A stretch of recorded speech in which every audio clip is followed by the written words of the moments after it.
it really boils down to two ideas. One is, what did the words mean to the generation that wrote it? Or what do the words mean to somebody here today? And as long as judges are allowed to interpret the Constitution by some theory of today, they've become lawmakers.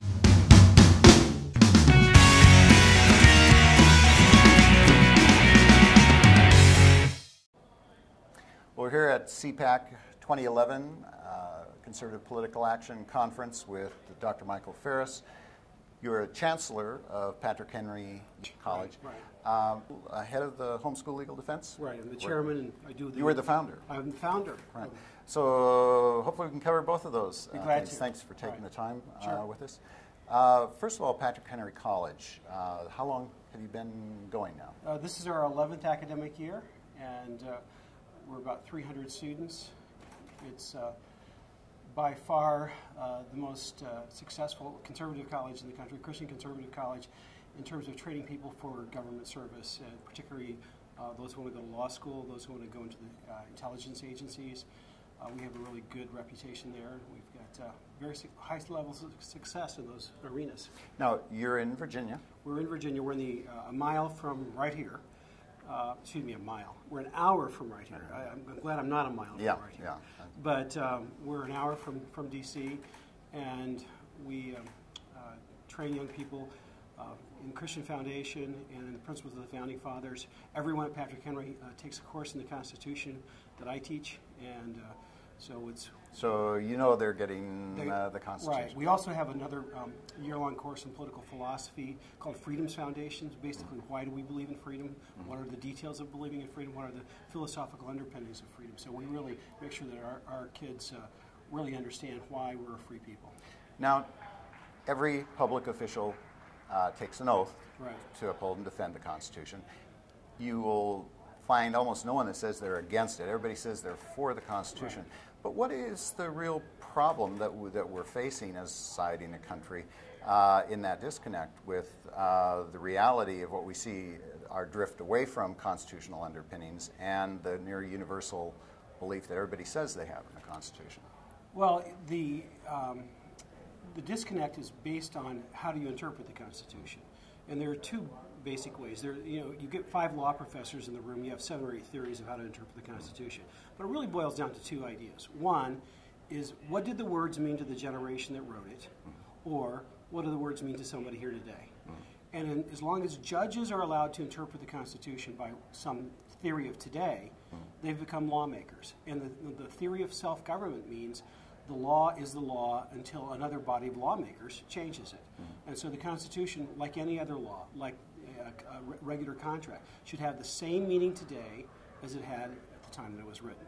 The General Welfare Clause was a limitation on government power, not a grant of government power. That's what the Founding Fathers understood. So Obamacare, is there a constitutional basis for that? No, there is not, because the General Welfare Clause means when you spend money lawfully, you must do so on these delegated powers. You must do so for the general welfare, rather than to aid your buddies.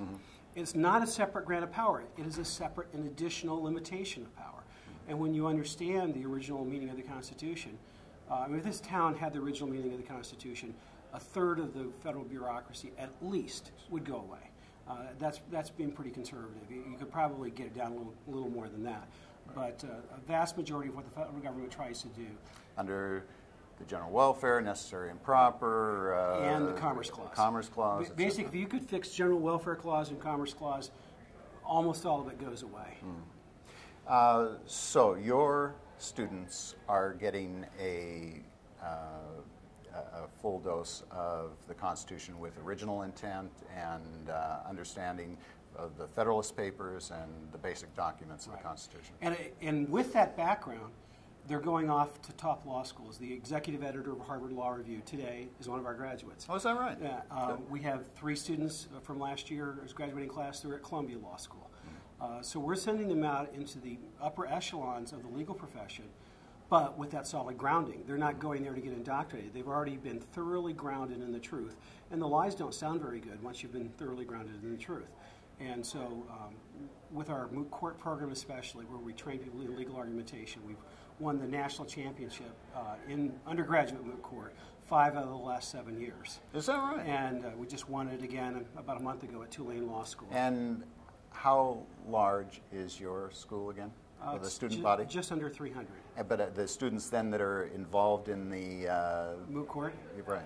We have actually about a quarter of our student body does moot court. Is that right? Yeah, or some other form of forensics, but no college is allowed to qualify more than 8 teams, or actually take more than 8 teams to the top 64 in the country. Every year for the past 6-7 years, Patrick Henry's qualified 10, 12, 14, 16 teams. Wow. We only can take 8, so I took 8 again this time, and we had 4 of the top 8 teams in the country, and we got first and third. Wow. So not You're bad doing for something, not you're doing good something right. bad for a college of 300 where we're debating. Well, this last year we beat Princeton and Syracuse and Holy Cross and Duke, and the year before we beat Harvard, and I mean Harvard didn't come back to play, so we beat them so soundly that they say, we're not going to do this anymore. Well, so we can look forward to in the future some of them becoming law professors and litigators. And my goal is to train Supreme Court justices, and my theory is if I flood the zone with I teach a high school constitutional law class too. Not all of them come to Patrick Henry. So I'm training about 500-600 young people a year in original intent and constitution. I've been doing it for like 15 years. And many of them are lawyers now. Many of them are, there's a few that are legislators now. And so I figure that some of them are going to make the big leagues and hit the Supreme Court. Now, probably the first time I interviewed you was quite a few years ago, back with Homeschool Legal Defense. Right. My parents were some of the earliest homeschoolers back in early 1970s. And Homeschool Legal Defense and homeschooling have grown dramatically. What does Homeschool Legal Defense do? We defend the right of homeschooling families to have free choices to homeschool their kids. And we do that primarily in the United States. We now are helping families in Germany and Sweden. Where there's a famous case in Sweden going on now. Yeah, I'm co-counsel in the European Court of Human Rights for that family in Sweden. And so, but we focus on defending families' rights to homeschool. And we also fight government agencies when they do unlawful searches and seizures for child abuse investigations. Homeschoolers, because we're a little different, are subject to these whispered allegations over the phone, these whispered rumors. I think they do this and such, and they call up child services. And so we've gotten to be fairly expert on defending Fourth Amendment rights. How has that improved, or how has it deteriorated in recent years? The Fourth Amendment issue? Right. It has dramatically improved. Specifically as it affects homeschoolers. Well, true, but the cases we're winning, like we've won big cases in the Ninth Circuit, we've won cases in the North Carolina Supreme Court, we've run cases in many other jurisdictions. Those cases help other people, not just homeschoolers. And so, I mean, the plain law is that the normal rules of the Fourth Amendment apply to social workers just as much as they do to police officers in any investigation. You've got to have a warrant, or you have to have probable cause based on and exigent circumstances, which you have a true emergency, and you've got probable cause that there's a true emergency. Unless they've got those things, you can't get into somebody's houses. And social workers just think that the normal rules of the Fourth Amendment don't apply to them. And have these cases kind of had an impact in chilling that kind of aggressive enforcement? To some degree. We're pretty successful in talking social workers and police officers away from violating the Constitution, but not all the time. And when they continue to violate the Constitution as they do, then we sue them. We go after them for federal civil rights violations. In fact, I was on the phone driving down here today coaching a family who anticipates social services coming out soon because of this child has this very special medical situation, and one group of doctors are supporting the parents, and there's one other rogue doctor out here that's threatening to turn him in for child abuse. And so we're gearing up for that, and so we do that on a regular basis. We have a lot of those cases that we have to deal with every year. Practical matter. So a family is homeschooling. I always tell people they should be a member of Homeschool Legal Defense because it's what, $100, something it's about, if you join a group, it's $100. Right. Like your status support group, then we give you a discount. But otherwise, about $125. But I mean, if you're going to have some kind of problem with the local authorities, the school district, or something like that, you guys are the experts in providing that defense. We've done more of these. Well, we've done more homeschool cases, obviously, than anybody ever. And we've actually probably done more Fourth Amendment cases. In fact, there's a law review article written about our Fourth Amendment work asking the question, why are these homeschoolers doing so many Fourth Amendment cases? So when you start attracting that kind of scholarly comment, we apparently are making a difference. And you have quite a few lawyers across the country that have become knowledgeable in this area now that may not be specifically affiliated with your group but work with you on these cases. We do have local attorneys that we use, but we do the vast majority of work with our in-house lawyers. We have about a dozen lawyers on full-time staff, and they become experts on particular states.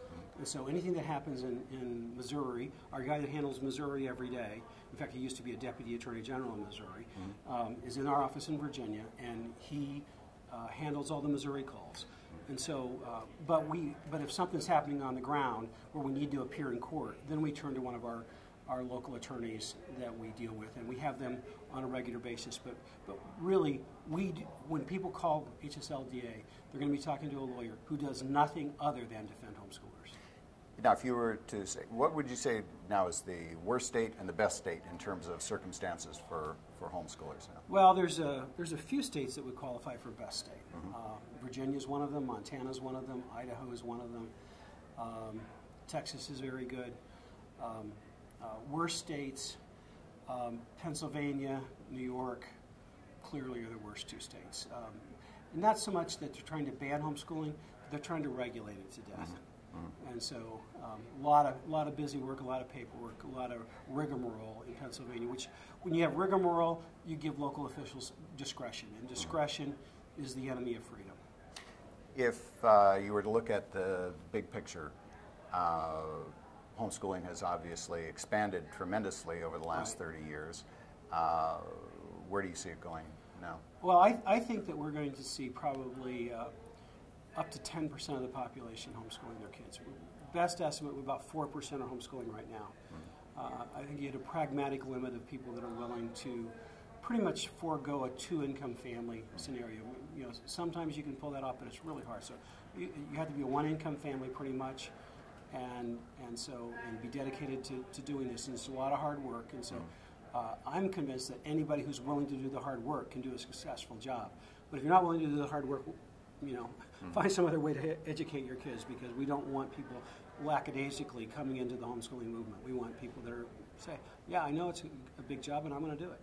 Anything national that you're aware of in terms of national legislation that would have a negative impact on freedom of parents for homeschooling?